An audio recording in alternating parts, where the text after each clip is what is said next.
এখন আমরা জলপাইয়ের ভর্তা বানাবো। প্রথমে জলপাইগুলো নিয়ে নেব, এরপর জলপাইগুলো থাতলা করে নেব। থাতলানো শেষ, এখন আমরা জলপাইটা উঠিয়ে নেব।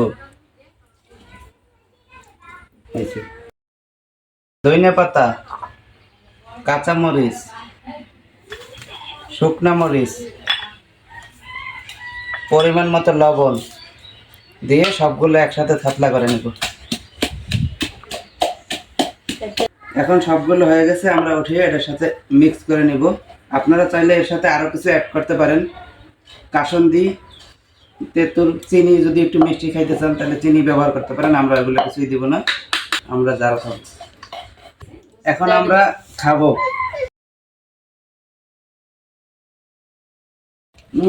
সেই স্বাদ।